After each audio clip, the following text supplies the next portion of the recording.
Assalamualaikum warahmatullahi wabarakatuh. Selamat datang di Korkal Siniar, di mana semua suara bisa didengar. Keren. Oke. Kita syuting lagi teman-teman. Ini episode berapa? Saya lupa. Ya, halo, apa kabar sobat cerdas? Selamat datang kembali di Korkal Siniar ya. Kita kali ini kita akan ngobrol-ngobrol bersama dengan narasumber yang berbeda sekali dari biasanya, karena biasanya kita menghadirkan tokoh publik ya kan, pejabat negara atau seniman ya.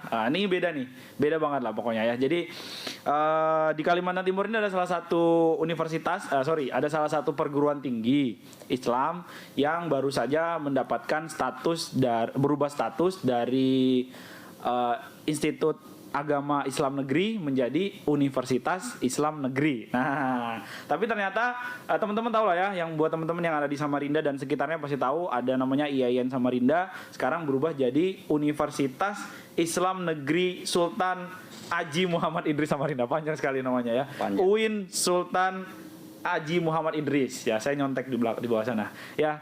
Dan ternyata di dalam proses pengubahan status itu berubah nama juga, ternyata ada perubahan logo. Nah, itu dia yang akan kita bahas di sini ya. Orang yang berjasa di balik perubahan logo itu kita hadirkan di sini karena gini teman-teman, kan teman-teman tahu, sering lihat di media sosial kalau jasa dari orang yang mendesain logo tuh kadang-kadang kurang dihargai dengan baik ya kan. Nah, ini kita mau ngasih edukasi juga nih, betapa pentingnya orang yang membuat logo ya, desain logo. Kita sudah hadirkan di sini salah satu desainer handal dari Kota Tepian. Nah, ini dia, Bang Imam. Apa kabar Bang Imam? Alhamdulillah baik, Mas Rusdi. Iya. Apa kabar teman-teman? Siap. Oke, sobat cerdas semua, sebenarnya mungkin Bang Imam ini tidak terlalu asing ya buat kita ya. Nanti sobat teman-teman yang kenal komen di bawah ya siapa dia ya. Bang Imam, tadi kan saya udah kasih opening sedikit ya tentang logo UIN Sultan Haji Muhammad Idris. Nah, buat teman-teman yang belum tahu nih, saya bawa logonya ya.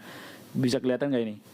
Oke, nah ini ya logonya ya. Atau nanti teman-teman yang mungkin kuliah di Samarinda dan sekitarnya pasti tahu lah ya, Sultan Haji Universitas Islam Negeri Sultan Haji Muhammad Idris Samarinda. Nah, beliau ini yang membuat logo ini, yang mendesain logo ini sampai dipakai sebagai identitas dari Universitas Islam Negeri ini ya. Luar biasa. Saya mau tahu proses kreatifnya Bang Imam. Gimana sih proses kreatif awalnya sampai akhirnya logo ini kemudian dipakai? Apakah ada sayembara atau ada pengumuman untuk membuat logo atau diminta secara khusus untuk membuat logo? Silakan Bang. Oke, thank you Mas Rusdi. Siap. Pertama salam kenal dulu ya, saya Baik, Imam. Siap. Ya, saya mau disclaimer dulu. Oke. Disclaimer. Pertama, saya bukan desainer. Oh, ternyata bukan desainer. Bukan Siap. desainer. Siap. Ya kan? Saya bukan desainer, tapi yang mendesain itu tim saya. Oh, ada timnya. Ada tim. Siap. Memang kalau bahasa kerennya itu karya besar. Oke. Itu harus dikerjain bareng-bareng. Secara besar juga. Secara gitu. besar juga dan banyak orang. Ya kan? Awalnya ya kita mendapat kabar lah bahwa IAIN Samarinda ini akan melakukan transformasi begitu secara kelembagaan dari IAIN ke UIN. Siap. Nah, kemudian saya lupa persisnya ya, tapi begini, informasi itu kita dapat dari ya teman-teman. Nah, kebetulan saya juga alumni. Oke. Nah, alumni IAIN. Ya. Oke. Nah, jadi transformasi IAIN ini cukup panjang sebenarnya. Jadi dulu mungkin tahun 80-an mungkin ya. Saya mohon maaf nanti tolong dikoreksi di komen. Oke, kalau salah ya. Kalau salah, minta maaf ini saya tadi pertama bukan desainer, bukan sejarawan juga, ya kan? Banyak bukan ya Bang ini ya? Bukan, saya ini bukan apa-apa dan bukan siapa-siapa. Oke. Ya kan? Jadi tahun 80-an IAIN ini kan dulu masih menginduk di atau pengembangan kampus dari IAIN Sunan Ampel Surabaya. Oke, Ya kan? Kemudian berpindah lagi menginduk di YIN Banjarmasin, ya kan? Nah, YIN Banjarmasin waktu itu. Kemudian mengalih status menjadi Sekolah Tinggi Agama Islam Negeri. Oke, STAIN. Waktu itu STAIN ya. Kampusnya di belakang kantor kita ini, Jalan Abdul Hasan, Siap. nomor 3. Oke. Nah, setelah STAIN, kemudian melakukan transisi gitu sekitar tahun 2011 apa ya? 2011 itu atau 2012 ke IAIN. Oke. Panjang ya dari panjang. STAIN ke IAIN. Oke. Itu rasanya kalau dari STAIN sampai UIN hari ini ya bisa dihitung lebih 20 tahun lah ya. 20 tahun lebih. Oke. Ya. Oke. Nah, akhirnya di tahun 2021 ini resmilah menjadi Universitas Islam Negeri. Oke. Nah, mengenai apa itu UIN, saya tidak ingin masuk ke wilayah itu karena wilayahnya lembaga. Oke. Nah, saya mau bicara soal tadi ini desain. Sebenarnya sederhana, Mas Rusdi. Begini, kan saya tidak tahu ya apakah penamaan UIN Sultan Haji Muhammad Idris ini itu diambil dari mana. Oke. Tapi fokus saya waktu itu memang logo ini harus mencerminkan karakteristik dari seorang pemimpin Sultan Haji Muhammad Idris ini. Oke. Nah, kalau kita baca sejarah misalnya, Sultan Haji Muhammad Idris ini kan dia Raja Kutai, ya kan? Salah satu Raja Kutai pada abad ke-17 dan Raja pertama yang menggunakan nama Islam semenjak masuknya agama Islam di Kutai Kartanegara pada abad ke-17. Oke. Itu Sultan Haji. Siap.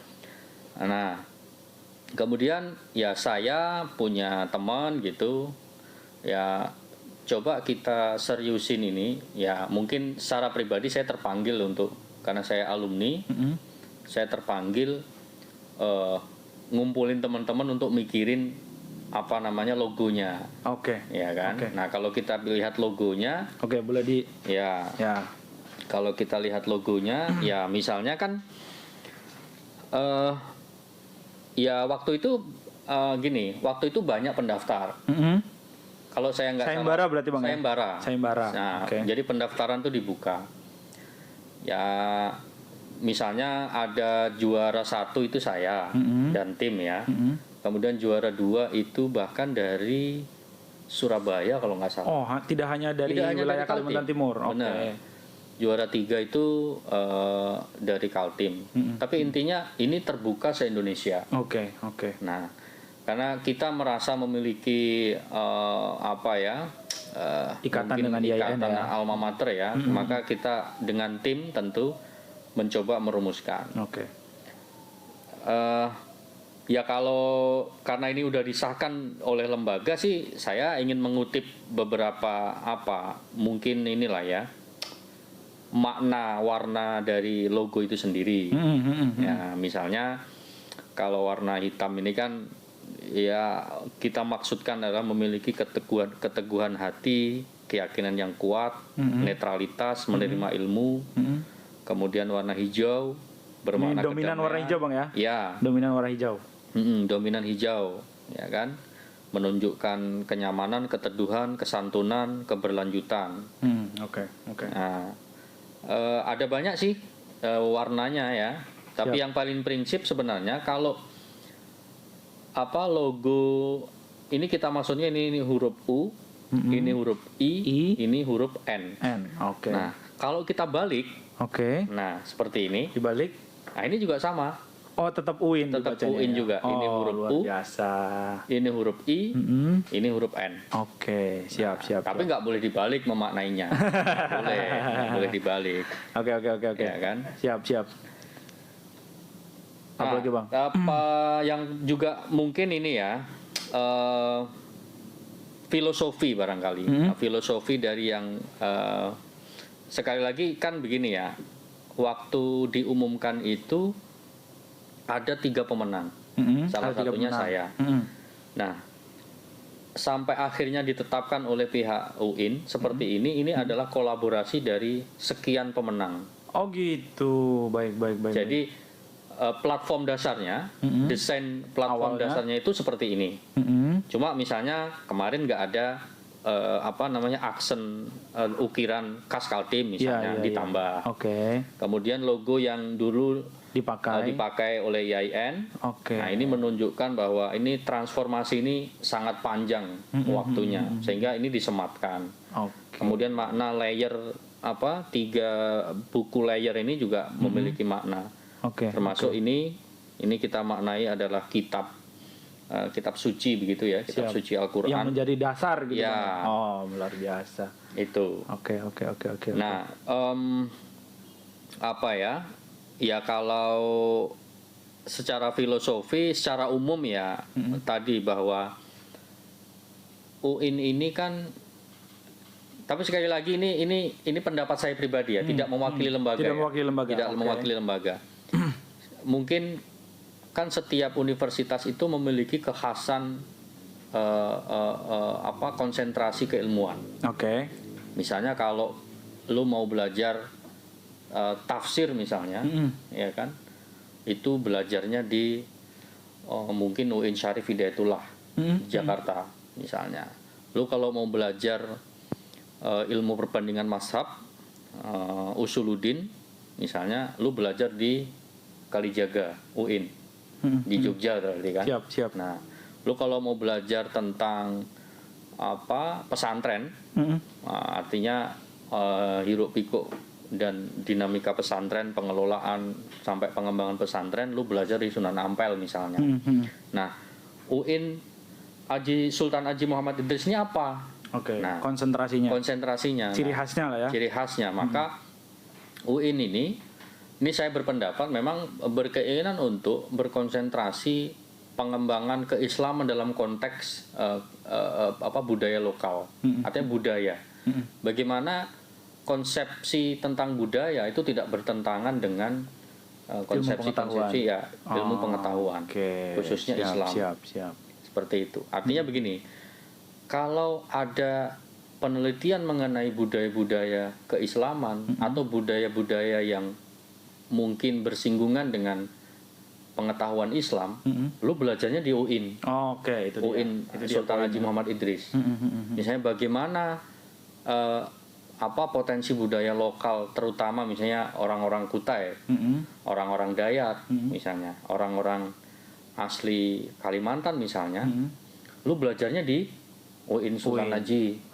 Nah, ini disingkat UINSI. UINSI singkatannya ya, UINSI. UINSI. Universitas Islam Negeri Sultan Haji Muhammad Idris. UINSI Samarinda. UINSI Samarinda. Itu dia teman-teman ya. Tapi kalau dilihat saya nggak komentari terkait filosofinya Bang ya. Saya nggak mau terlalu jauh ke sana, tapi lebih ke proses kreatifnya nih Bang. Berapa lama kemudian teman-teman dari tim Abang ini bisa merumuskan atau mendapatkan logo ini Bang, proses kreatifnya? Ya, nah ini agak unik juga Mas Rusdi. Jadi awalnya saya itu berpikir mau buat sendiri. Oke. Nah, itu kan banyak tuh aplikasi di editing. handphone itu editing kan, ada banyak lah. Pixlab, apalagi Canva. Ya, halo desainer Canva. Iya kan, itu kan banyak sekali tuh. Ada Photobrush dan macam-macam. Saya coba bikin, ya kan, saya coba bikin. Nah, terus saya infokan atau saya coba share oleh desainer pro, yang pro lah ya, yang pro, ya kan. Kita bilang, bro, aku mau ikut lomba nih, sayembara logo ini gimana nih, gitu kan. Jelek itu. Wah, habis itu kita iming-imingi. Ya udah, lu bantuin gue, ya kan. Lu bantuin, nanti habis itu kalau menang ada duitnya, ntar kita bagi. Itu yang ini kan. Siap. Artinya motivasi itu menjadi supaya teman-teman mau terlibat, mau terlibat, gitu kan. Siap. Nah, awalnya nggak begini Mas Rusdi. Dulu misalnya ide saya membuat semua aksen tekstur warnanya ini menggunakan batik Kaltim misalnya. Oke. Nah, enggak. ternyata ini nggak menunjukkan justru kekhasan budaya tadi. Nah, artinya proses dinamika menentukan warna misalnya itu juga kita diskusikan dengan tim. Oke, berapa lama tuh Bang? Dari awal Prosesnya kosong kan sampai terbentuk ini? Kan saya diumumkan itu sekitar bulan Februari 2021 rasanya. Februari. Nah, prosesnya berarti sebelumnya kira-kira 3 bulan lah. 3 bulan Bang 3 ya bulan. prosesnya Bang ya. 3 bulan prosesnya. 3 bulan berdiskusi, ya ngopi bareng lah ya, ngopi bareng, diskusi bareng sampai bikin sketsa. Oke. Itu sampai kemudian akhirnya yang pro itu coba mau bantu dia pakai yang aplikasi yang lebih pro. Ya kan, ya kita tahu pakai Photoshop atau apalah gitu kan. Ya sambil kita liatin. Nah, sampai kita dipilih diminta oleh panitia untuk membuat narasi. Oke. Narasi kira-kira filosofi apa yang terkandung dalam logo tersebut. Oke. termasuk oke, misalnya nilai kesejarahan, siapa tokoh Haji Sultan Muhammad Idris ini. Oke, siap. Nah, seperti itu. Siap. 3 bulan itu Bang, tadi kan Abang sempat sebut kalau mengajak teman-teman yang lain, tim yang lain itu dengan dalam tanda kutip iming-iming nanti ketika menang akan diberikan penghargaan lah buat mereka. Berapa Bang kalau dikasih tahu Bang? Range-nya lah Bang, range-nya. Cukup lah ya. Cukup lah buat kita ini yang kaum mustadafin kan. Puluhan juta Bang ya? Mencapai segitu. Nah, itu dia teman-teman ya. Ini yang ingin saya garis bawahi Bang Imam, karena banyak sekali masyarakat kita di luar sana itu yang dalam tanda petik masih belum bisa menghargai kerja-kerjanya para desainer, khususnya desainer logo lah gitu. Jadi orang-orang tuh selalu pikir desainer gitu, desain gitu doang gitu. Bahkan nggak berterima kasih kadang-kadang gitu Bang. Nah ini nih, untuk buat logo seperti ini perlu waktu 3 bulan, perlu diskusi panjang, sketsa dan lain sebagainya, menemukan filosofi gitu Bang ya. Benar. Nah artinya bahkan menurut saya puluhan juta itu sebenarnya belum bisa tidak sepenuhnya membayar kerja keras yang sudah dilakukan oleh teman-teman Bang Imam dan timnya gitu Bang ya. Artinya mungkin puluhan juta tadi itu sebagai apresiasi aja terhadap apa yang sudah dilakukan oleh teman-teman. Itu Bang Imam yang mau saya yang pengen saya kasih tahu ke teman-teman sobat cerdas semua gitu. Nah, terus Bang Imam sendiri ketika itu diumumkan dan menang, apa Bang tanggapan respon Abang waktu itu? Ya pertama justru saya agak surprise malah. Surprise ya Bang, nggak menang, nggak nyangka kalau bakal menang Bang. Saya ini apa sih? Ya kan? Desainer bukan, ya kan? Nggak pernah punya karya, gitu kan? Mikir juga kagak, gitu. Iya kan? Oke. Cuman memang artinya begini, ternyata proses itu penting teman-teman. Proses itu penting. Jadi kalau ada teman saya yang misalnya, saya kan sebatas misalnya bahwa kenapa harus kita tahu filosofinya, kenapa harus warna hijau, kenapa harus kita juga tahu dari aspek kesejarahan misalnya. Nah, tapi ada teman saya, tim saya yang mencoba membuat narasi. Siap. Membuat narasi. Misalnya sampai harus ada kitab, ya kan. Ini harus ada layer ini, harus ada batik. Narasi itu yang membuat ternyata bahwa proses itu mendewasakan kita selaku pemikir, kreator ya, selaku kreator untuk bahwa setiap dinamika itu ada filosofinya. Ada filosofinya. Oke. Jadi ketika diumumkan, saya justru kaget. Teman bro, besok datang ke IAIN ya. Siap. Gitu. Ngapain gitu? Enggak, ada wisuda aja katanya. Nah, waktu itu diumumkan pas wisuda. Pas wisuda. Pas wisuda. Iya. Ada wisuda, terus ada diundang Pak Rektor ini. Oke, gitu. Jam berapa? Pagi itu jam 8 katanya. Oke, kita datang. Nah, di sela-sela prosesi wisuda itu diumumkan bahwa pemenang logo ini gitu yang ini kan. dari tim ini gitu. Nah, saya dipanggil. Wah, kaget saya. Siap. Nah, Ya, saya mau sampaikan ternyata apa ya? Mungkin orang lembaga ya, orang UINSI, orang IAIN waktu itu mungkin ya, apa ya istilahnya memberi ruang lah, memberi semacam penghargaan atau apresiasi kepada kreator-kreator muda begitu. Dan pendaftarnya mau tahu berapa, Mas? Berapa itu total? Saya sih kurang detail ya, tapi kabarnya oleh panitia itu hampir sekitar 37 logo apa ya? Wow, banyak juga ya. Seluruh Indonesia itu, Bang. Seluruh Indonesia. Seluruh Indonesia, luar biasa, luar Ya, biasa. Siap. seluruh Indonesia. Itu intinya puluhan logo lah. Puluhan logo. Puluhan logo. Oke. Ini berarti kalau boleh dibilang proyek pertama Bang ya sebagai kreator logo Iya. ya? Oke. Proyek pertama saya. Proyek pertama. Ya, Berarti bukan bakal saya ada sih. Sekali lagi saya nggak mau tim ya, Bang, apa ya, tim lah ya, kan siap, tim siap. lah. Berapa orang sih Bang timnya Bang?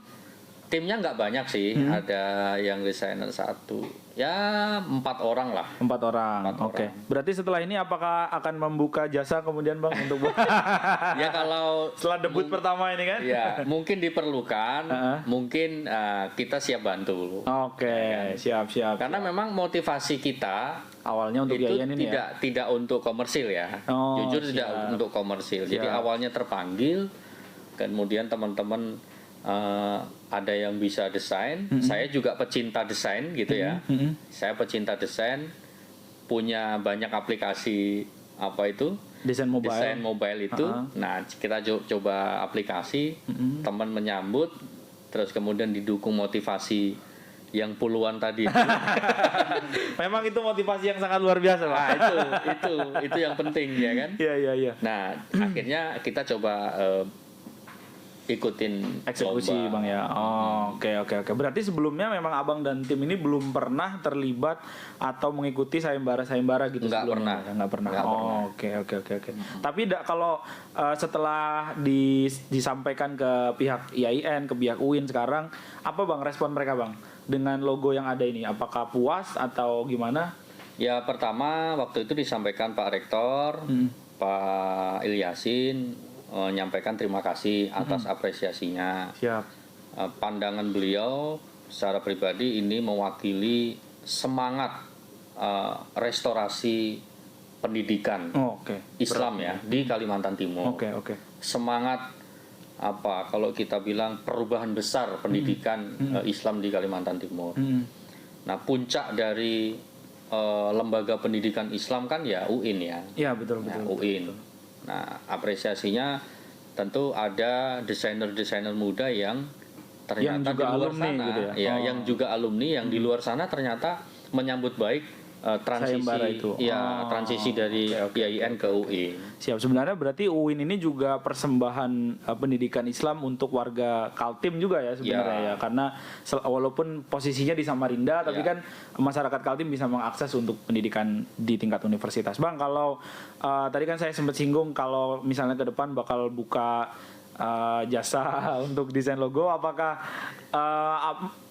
Bang Imam sendiri kan walaupun awam gitu tapi secara umum kan pasti bisa melihat bagaimana dunia desain ini kemudian menjadi banyak seperti di Koran Kaltim sendiri kan punya banyak desainer yang mengerjakan desain-desain halaman perwajahan koran dan sebagainya. Bang Imam sendiri melihat apakah dunia desain kita di Kalimantan Timur ini sudah cukup bagus atau belum gitu Bang? Karena tadi 30 yang peserta itu 30-an peserta itu juga ada yang berasal dari luar Kaltim gitu. Artinya sebenarnya informasi terhadap pekerjaan yang terkait desain itu bisa diakses oleh banyak orang gitu. Nah, kalau Abang melihat sendiri di Kalimantan Timur nih seperti apa, sudah baikkah atau belum gitu? Kalau pendapat saya, desainer Kaltim itu tidak kalah jauh dengan desainer-desainer luar ya. Bahkan mungkin hanya kan gini ya, desainer ini kan pekerjaan atau profesi yang nggak dilihat. Oke, di belakang layar ya. Kerjanya kan cuman duduk depan komputer kan gitu. Iya, di belakang layar. Dan karyanya itu rata-rata tidak cukup di bahasanya nggak ada ukuran mungkin nilai, ukuran nilai dalam bentuk apa visual menurutku yang menggambarkan bahwa ini produk si A. Dari si A. Oh, Ya, kan gitu ya. Oke, Nah, oke, oke. yang oke, bisa oke. kita lihat atau bisa kita amati biasanya begini. Ini pendapat saya ya. Oke. Ini pendapat saya. Bisa salah, bisa salah. Misalnya contoh ada beberapa media online misalnya. Sebut saja koran Kaltim yang apa? Yang ini ya, yang cetaknya. Oke. Misalnya. Dia pasti berbeda dengan desain yang di online Oke, atau di portal websitenya, beritanya. portal Oke, beritanya. Siap. Dia terus kemudian di portal berita yang lain, kayak media yang lain misalnya, dia memiliki kekhasan apa Perwajahan. Desain. Oke. Oke. Misalnya begini, kalau koran Kaltim lebih suka warna hijau misalnya, Oke. terus dia main di narasi, sementara di media lain lebih pengen main di grafis, Oke, misalnya begitu. Siap. Atau lebih banyak menyajikan data, misalnya begitu. Nah, desainer itu memang tidak bisa juga kita nilai desain lu jelek, desain gua lebih bagus, enggak juga. Karena style mendesain itu berbeda-beda. Oke, itu dia. Ya kan? Itu dia. Siap. Jadi tidak ada karya desainer itu kemudian di-judge bahwa desain lu jelek, itu yang bagus, enggak begitu. Enggak begitu. Oke. Karena misalnya warna nih, saya lebih suka warna hijau. Belum tentu Mas Rusdi saat mendesain itu lebih suka. Misalnya warnanya pengen biru, misalnya begitu ya. Oke. Artinya Berarti visualisasi sangat personal gitu. Iya, sangat private lah soal selera desain ini. Sifatnya lebih ke apa profesional lah. Nah, makanya seni rupa pun kalau kita mau tarik ke apa teori seni misalnya, seni rupa pun itu tidak serta-merta juga bisa disebut orang pelukis dengan dia abstrak misalnya, kemudian kita bilang jelek. Itu nggak bagus. Iya betul. Misalnya gitu kan. Betul. Karena perspektif mengenai visualisasi gambar atau rupa ya itu berbeda. Oh itu dia. Itu sih. Tapi yang pasti saya pandangan saya atau pengamatan saya terutama dalam industri media online mungkin cetak apapun desainnya udah keren-keren. Udah keren-keren. Kalimantan Timur sudah keren-keren. Keren sekali. Oke, artinya bisa bersaing dengan mereka-mereka yang ada di luar Kalimantan Timur. Iya. Terus kalau ngelihat industrinya sendiri Bang, kan kalau sekarang ini kan tidak melulu berada di media gitu Bang, bisa di tempat lain, bahkan bisa yang untuk sekelas instansi sebesar universitas. Kalau Abang Imam sendiri ngelihat desainer ini berarti bisa menjadi profesi yang menjanjikan Bang ya? Sangat menjanjikan. Sangat menjanjikan. Saya coba ini ya, analisis ya misalnya. Di beberapa belahan Eropa misalnya, coba perhatikan. Beberapa klub ketika presidennya berganti, mereka akan juga mengubah logonya. Oke. Klub sepak bola ya maksudnya Bang ya? Sepak bola misalnya. Oke. Ya banyak sih klub, mungkin rugby, softball, bola, volley. Yang perlu logo lah ya. Yang perlu logo lah. Perusahaan-perusahaan go internasional itu selalu mengupdate logonya. Oke. Ya kan? Dan itu perlu orang untuk membuatnya Bang ya? Perlu. Itu dia. Termasuk misalnya banyak industri-industri yang yang basisnya home ya. Dari rumah-rumah itu kan perlu logo juga. Perlu logo. Oke. Dan membuat logo itu nggak perlu yang harus pro banget sih, enggak. Ya kan? Beberapa karya logo yang saya buat misalnya meskipun enggak juga bagus. Iya. aja gitu. Siap. Itu cukup dengan aplikasi mobile gitu. Cukup dengan itu. Siap. Tapi bukan berarti yang profesional juga tidak dihargai gitu Bang ya. Artinya mereka punya value-nya sendiri sebagai seorang seniman desain. Punya segmen sendiri. Oke. Kalau Bang Imam sendiri punya harapan nggak Bang terkait dengan industri desain kita Bang? Ya mungkin ini pendapat saya pribadi. Saya sih pengennya mungkin ada satu wadah para seniman-seniman desain gitu ya, desainer-desainer muda ini, entah dia menawarkan produknya itu ke semua perusahaan misalnya untuk updating logo, ya kan, dengan filosofinya masing-masing, atau pemerintah bisa membuat satu terobosan di setiap SKPD itu dibuatin logo misalnya. Oke. Ya ini berkait regulasi ya saya nggak tahu ya apa itu dimungkinkan. Oke. Karena kadang-kadang ada yang masih berpandangan bahwa logo ini sakral nggak boleh selalu setiap tahun betul. di upgrade dirubah. Kupikir nggak juga. Siap. Itu sih harapan perlu ada saya. perlu ada penyerapan juga dari pemerintah gitu supaya bisa mereka ini terfasilitasi gitu. Benar. Ya, oke. Bang, kan kalau kita tahu sebenarnya secara online itu ada beberapa website yang membeli karya-karyanya mereka. Kalau Abang lihat sendiri sudah Abang sendiri terlibat juga kah di tempat-tempat seperti itu, Bang? Saya sih enggak ya. Saya justru saya tadi dari awal saya disclaimer, saya bukan desainer. Tapi pecinta desain. Pecinta desain. Okay. Apapun itu, enggak cuma logo. Tapi saya melihat begini. Sebenarnya industri khusus ya, desain logo itu sebenarnya sangat dinamis. Kita nggak nyangka. Bahkan kalau mau searching misalnya ada salah satu kabupaten di Jawa Tengah itu yang punya ini, Bang ya. Bener, Betul. Ada dia satu tim itu logonya udah dipakai ke seluruh penjuru dunia. Lu bayangin aja dari tempat terpencil di Jawa Tengah. Di Jawa Tengah betul. Coba. Betul. Artinya kita cukup di belakang layar mendesain dengan cara dan filosofi kita masing-masing menelurkan satu karya. Oke, siap. Itu kan keren banget itu. Oke, sebenarnya menarik nih diskusi hari ini. Saya pengen mention terkait logo salah satu pemerintah kota di Kalimantan Timur, tapi saya takut Bang Imam kurang mau menyebut itu. Yang dibuat oleh salah satu pembuat logo di Jawa dan ternyata itu ternyata terindikasi melakukan duplikasi. Nah, pernah gitu? ada tuh Bang di Samarinda tuh. Kelepasan. Iya. Maaf ya.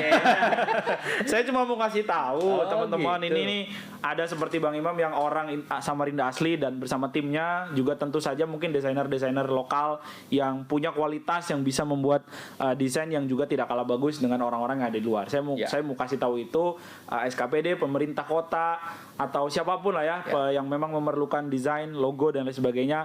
Reach out mereka, nggak usah ke tempat lain. Ya, gitu Bang ya. Menarik Bang ya. Asik. Siap. Aku mau terima kasih banyak buat Bang Imam sudah bersedia hadir jauh-jauh dari Loajanan ya. Di Samarinda ini nggak ada yang jauh lah. Di Samarinda nggak ada jauh. Iya. Asal nggak macet Bang ya. Iya. Dan nggak banjir. Banjir lagi. Nanti lain kali kita ngomongin banjir Bang ya. Makasih banyak Bang Imam. Semoga sehat selalu ya. Terima kasih teman-teman sudah menonton dari awal sampai akhir. Jangan lupa like, comment, dan subscribe. Bagikan video ini ke teman-teman kalian supaya kita makin besar dan makin banyak orang yang bisa kita hadirkan di sini untuk didengar suaranya, karena di Korkal Siniar semua suara bisa didengar. Nama saya Rusdi pamit. Assalamualaikum warahmatullahi wabarakatuh. Waalaikumsalam. Oke. Aku takut ngomong itu.